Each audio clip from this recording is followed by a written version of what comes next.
Woohoo! Welcome back. Today we're going to be talking about differentials. And this video is one of the most complicated and unintuitive sections that we're going to cover in this class. So definitely get a good snack or some water or a fruity drink or something. Can settle down because this is going to be a bit of a long video and you may need to pause and rewind. I'm going to do my best to try to make this all make sense, but definitely be prepared to ask lots of questions in class. Ask questions of your tutors because this stuff is kind of thick and it's also kind of surprising. So like I said, I don't think any of this is intuitive. I don't think any of this is obvious, but hopefully by the end of it, you'll have a kind of better idea about what's happening. Basically, what we're going to be talking about today, even though this is differentials, this is actually going to be kind of a deep dive into the question of how far off are tangent lines. So we know tangent lines are not the original graph, but how far off are they? And so that's what we're going to be talking about. So really, we're going to be talking about error. And for engineers, we're going to be talking a little bit about tolerance. So, buckle up. Let's see if I can make it make sense. And again, plan to ask lots and lots of questions. So let's get started. This is very exciting. Very, very exciting. So if f is differentiable, then f prime of x equals dy over dx, right?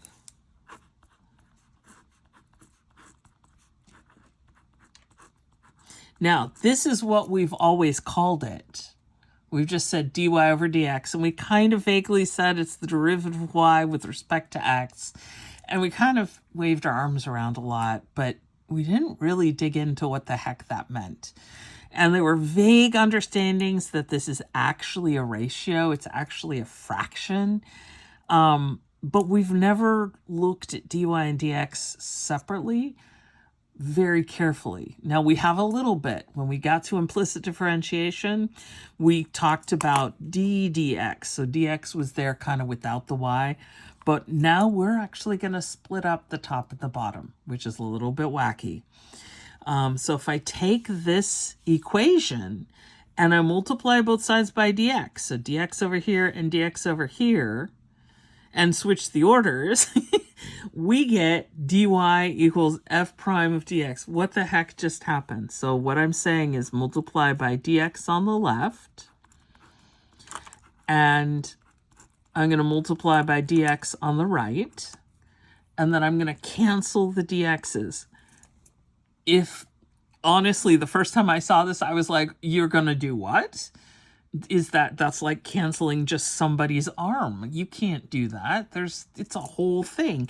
And the answer is, yeah, you can. You actually can. It's kind of wacky. So then we get just dx times f prime of x equals dy, just dy. And so we've actually split them up, which I've written right here, but of course, very confusingly, I wrote it the other way around just for funsies. So dy equals f prime of x times dx, which is kind of goofy. We're going to call dx and dy differentials. And that's due to dead mathematicians. So there's no arguing with them. They're dead. I mean, have fun with your Ouija boards and all, but as far as I can tell, they're not answering these questions. That's not their problem anymore. So then the question is, what the heck does that mean? It's a fair question. It's a really good question. So I've copied, because I'm a coward and I'm not drawing it and writing it out for you by hand, I've copied someone else's picture, which then I'm going to point out helpfully. F prime of x gives us the slope of the tangent line. Dy and dx represent values related to the tangent line. Okay, so the tangent line in our scenario is the pink guy. So that's our tangent line, okay?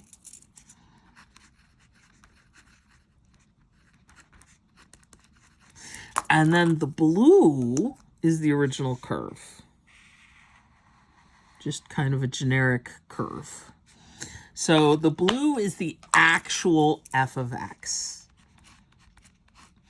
And the pink is the tangent line, and there's the point of tangency right there, right? That's where they kind of come together. And you can tell that the tangent line already by this point is already starting to peel off. It's not very precise. But again, it's just intended as an approximation. So then what is going on? Well, the way that this is drawn and the way that we look at it, dx is actually exactly the same as delta x. So delta x and delta y, here's delta y, this is how much x changes and how much y changes. Those are related to f of x. So f of x, the original, has delta y and delta x. So you move over and you move up. So the actual slope, right, the slope of the tangent line is going to be that delta y over delta x. That's the slope of this curve. Now, so that would be the slope that goes right there, right? The slope of that. However, if we look at the tangent line right there, we actually see that if we move x over like that, the tangent line in this case goes all the way up, and that's dy. So this is dy, and this is delta y. Delta y is in blue, and dy is in pink.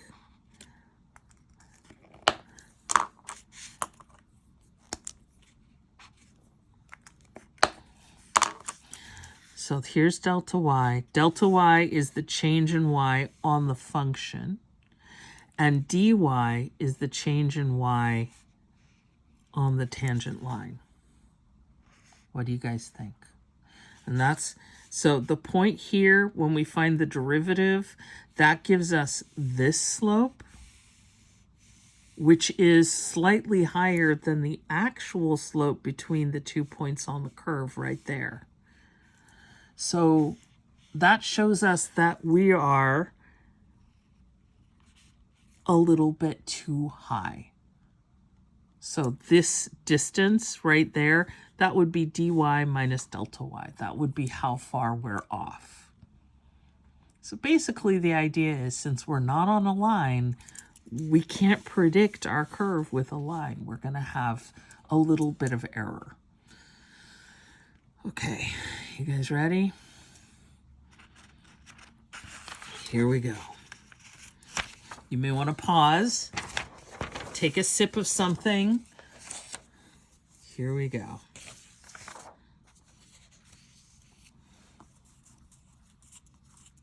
Here's our example.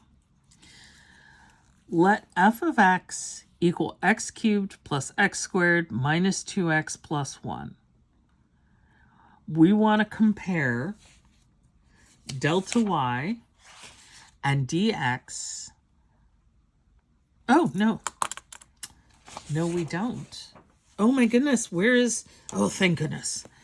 We want to compare delta y and dy. Sorry, that's a typo. When x changes from 2 to 2.05. So first off, what is delta x? What's the change in x from 2 to 2.05? You got it, 0.05. So we know that. And from our drawing, you'll recall that dx and delta x are going to be taken as the same, right? Because we're just going to, it's how far are we moving x? And in both cases, we're moving x the same amount. So in fact, delta x is also equal to dx. Okay, so far so good? Okay. So over here, I'm going to plug in 2.05.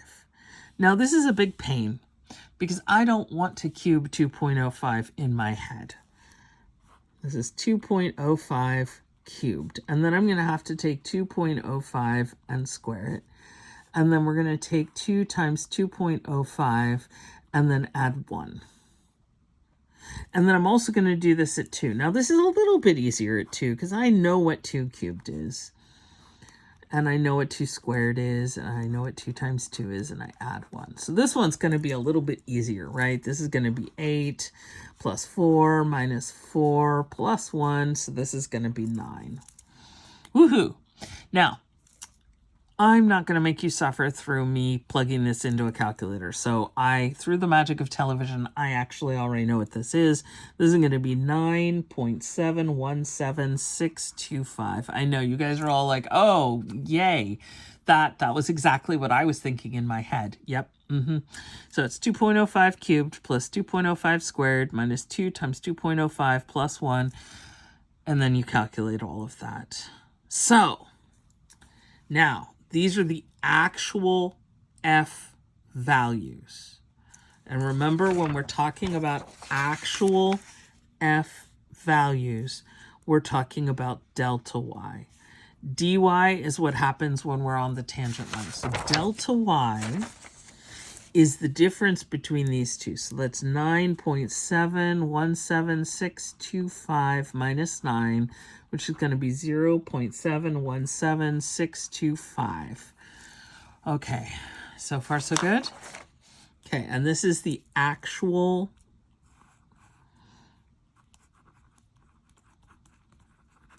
difference in F values, right? So it's not the tangent line, it's the actual function.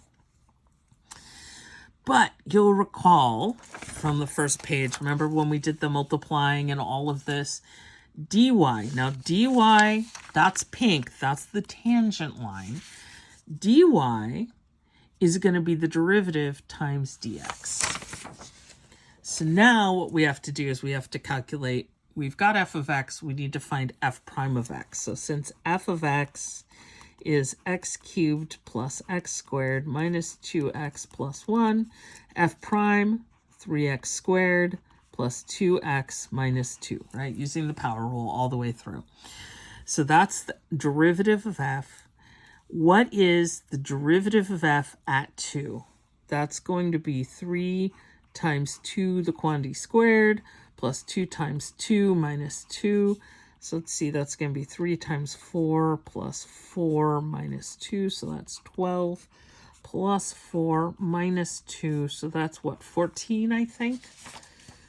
Okay. Now, how big was delta x? Delta x right there is 0.05. How far are we moving x? We're moving x over 0.05. So what is dy? Not delta y, but dy. The difference, so this is the pink one. This is the pink one right there. And I feel like I should color code the rest of these. Oh, this cap won't come off. Dx, delta x, that was green in the picture. And dy is the pink one. And then as long as we're having a pen party, let's have a good pen party. This right here, delta y, was the blue one, the actual one. So there we go. So color-coded to the graph. So what is dy? Dy is f prime of x times dx.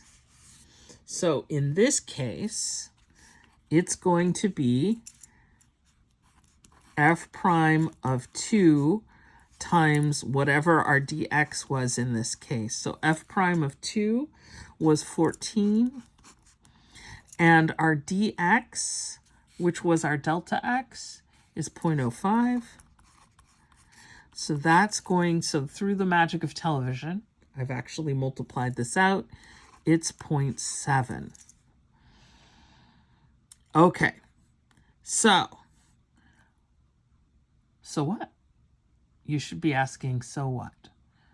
And the answer is, hopefully, when you were thinking about having to do this in your head, you were like, this is gross. All of this calculation, which we had to do 2 times and subtract, versus, now what did we do?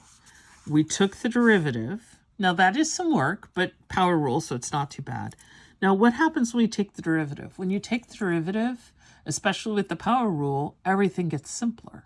Now, do all things get simpler when you take the derivative? No. Some things get more complicated. So this isn't always going to be true. But certainly in this case, f is a lot more complicated than f prime because we've only got x squared. And then we didn't have to plug in 2.05. We only had to plug in what happened at 2. And then we multiply by how much dx changed. And that got us to 0.7. Now, is it exactly the same as the actual difference in f values? Because remember, this is pink. This is the tangent line. This is the approximation. Can you see this? Nope. But I'm hoping that you look at this and you go, easier calculations, and you just multiply. You don't have to subtract. You don't have to do all the work twice. And look how close we get. That's pretty close. So then the linearization is giving us a sense that we could pretty easily figure out what the difference is. Okay, so we can use this dy to approximate delta y. Okay, so far kind of okay. Okay, I'm going to take a deep breath. You may want to pause it. This next part is the part that's going to get pretty complicated, but we're going to do it together. So everybody grab a buddy.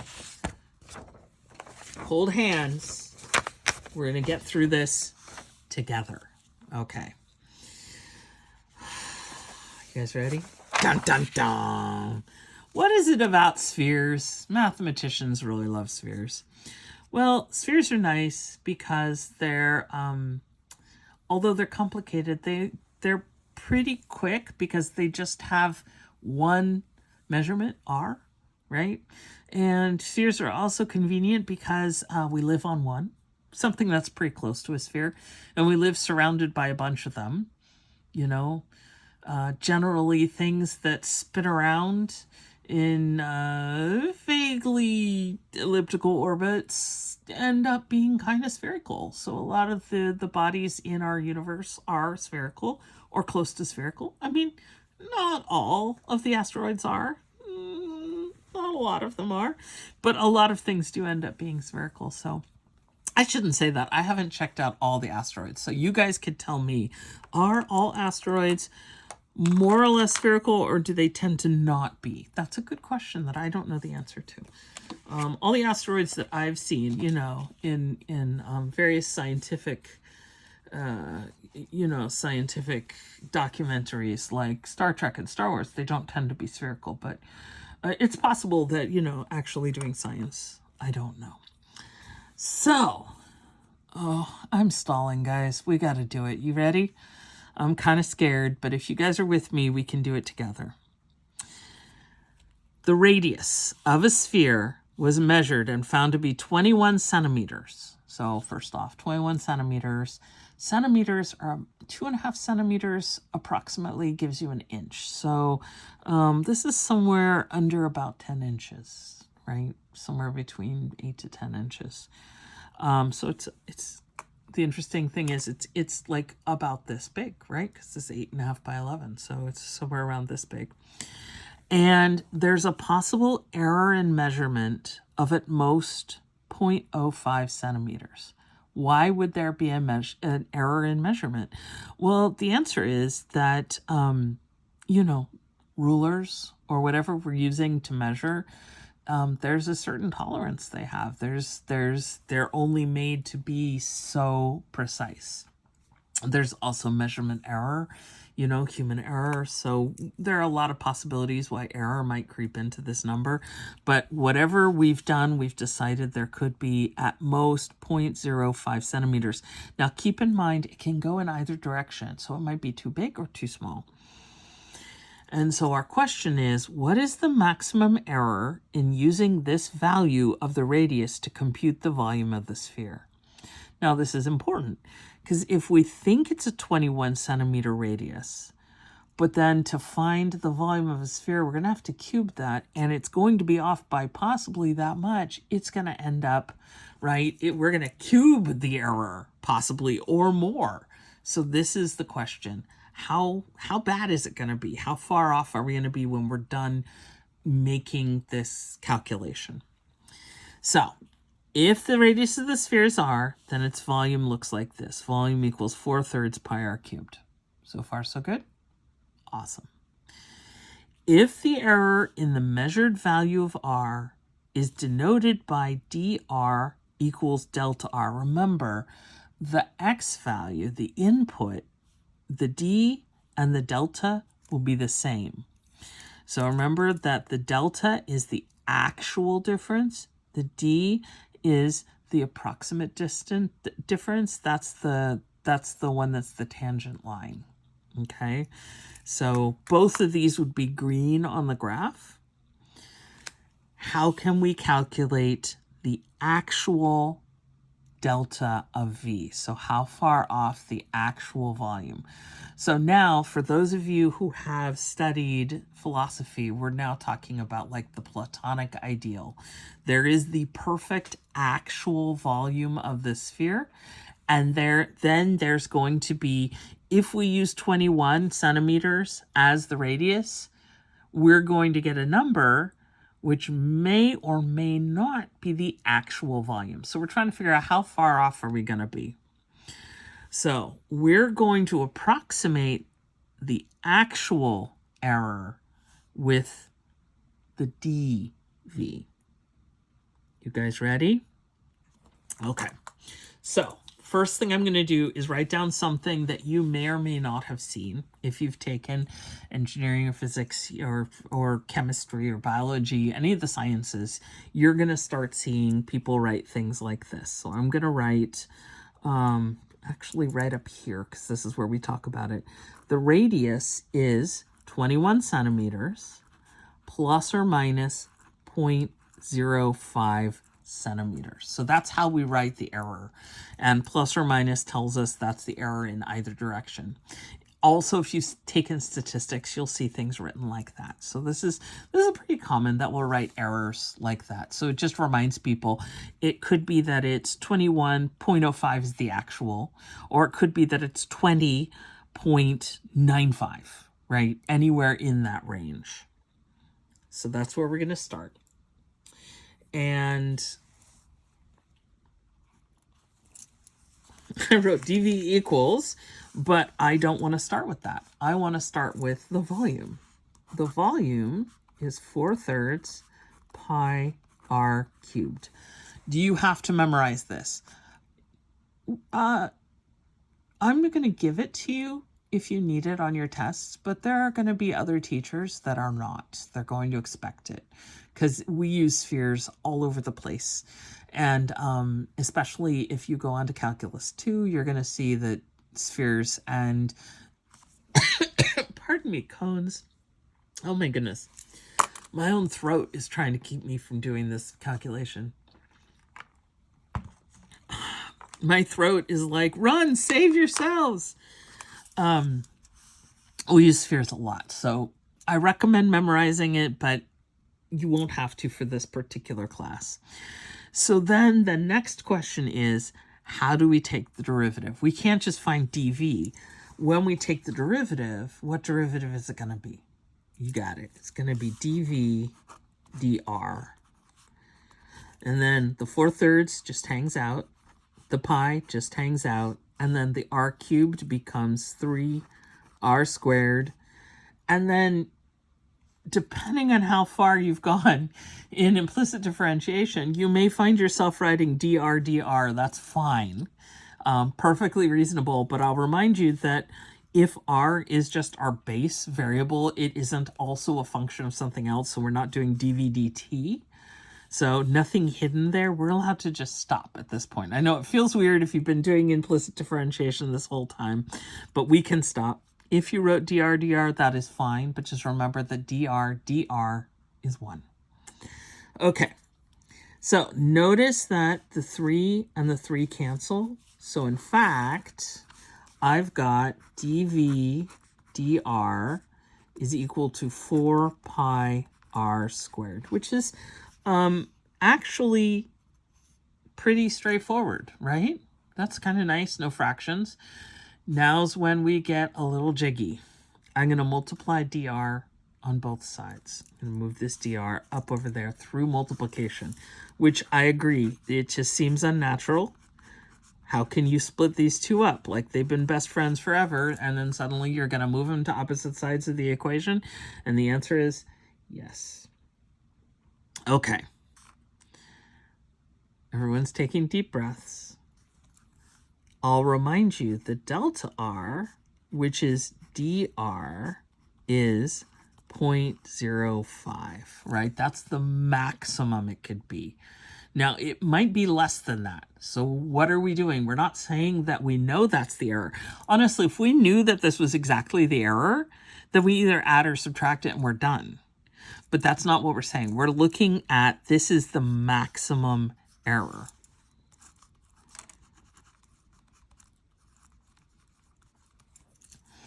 For r, right? So we're hoping it's less than that. Okay, so what is dv? Well, it's going to be 4 times pi. Now, what is r squared? R squared, r is 21. So 21 squared. And then we're going to multiply times 0.05. Through the magic of television, I've multiplied this out. So if we multiply the 4 and the 21 squared, right? 21 times 21 is 400 and something, times 4 times 0.05, and then we get 88.2 pi cubic centimeters. Now, if you're asking me, wait a minute, where'd the centimeters come from? 21 centimeters squared. So there's 2 centimeters there, and this is a centimeter. So 3 altogether. Okay. So that seems like a lot to me. I don't know. Pi is close to 3. So, and this is close to 90. So that's like 270 cubic centimeters. That's a big max error. So this is the estimate of the maximum error that we've got.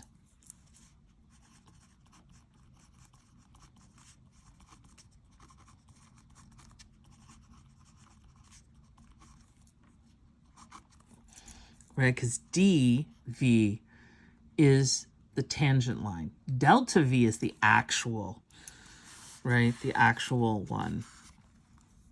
So next up, we're going to see what the relative error is. So what the heck does that mean? Well, 270 cubic centimeters is really big, but that's just the error. So how big is the actual volume? Because it could be that the actual volume is like 400 million cubic centimeters, in which case that's tiny. Or it could be that the actual volume is only 100 cubic centimeters, in which case it's just bonkers and the whole thing is off. So let's take a look. The actual volume, wow. I did not give myself enough room, so I'm going to do it below this. I don't know why. I thought that's plenty of room, right? No big deal. So let's actually look at the volume. The volume, again, is 4/3 pi r cubed, which in this case, we're going to use the value that we measured. So that's going to be 4/3 pi times 21 cubed.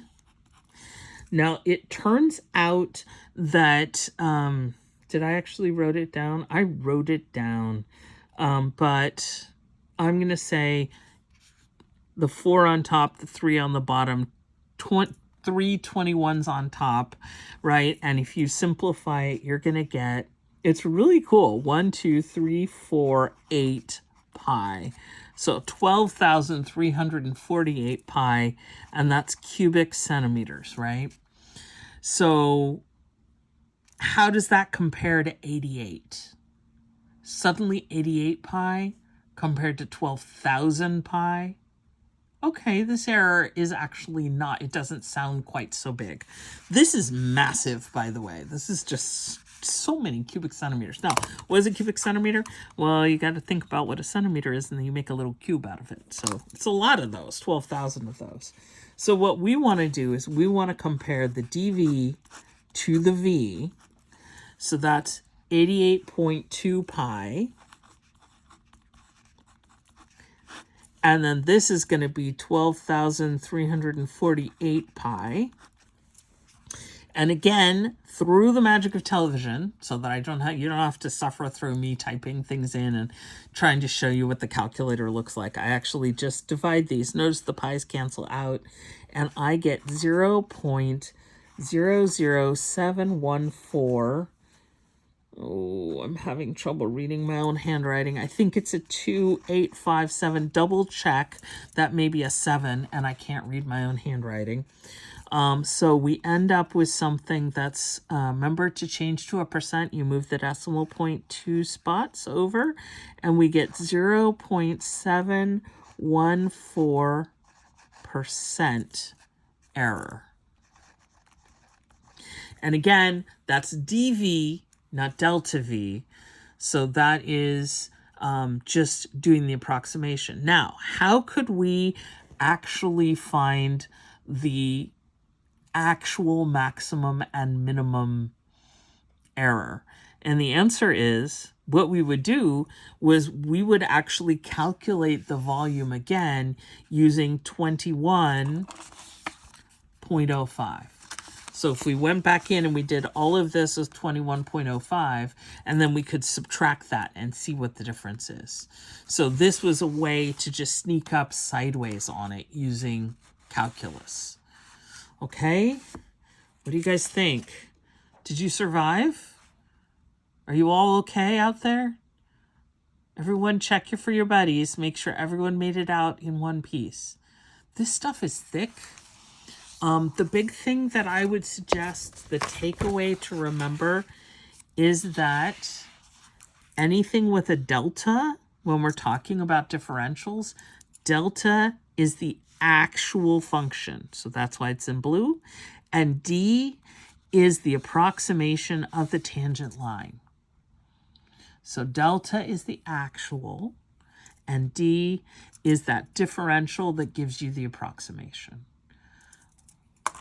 You guys are amazing. If you're still here and you survived, and I hope you all did, you are brilliant and amazing and incredible and wonderful. And I hope you all give yourselves a great big break, you know. Yes, you may want to go and start the homework while it's still fresh in your head. But, you know, maybe give yourselves a break. Look at something far away. Go look at some stars, or go look at some clouds, or, you know, rain, or whatever's going on right now. Maybe even snow or something really interesting. Shooting stars, fun stuff. Go look at some spheres that don't make you calculate their errors. And, you know, just remember how incredibly precious you are and how amazingly brilliant you are. And remember that this stuff is really, really thick, and it's really, really tough. So give yourself a lot of leeway and hold yourself gently. Be really gentle when you're going through the homework, and celebrate every possible, you know, every time. Just if you're even showing up to do the homework, that's, I mean, this stuff. Really, look at this. I mean, what? Like, you could scare people away.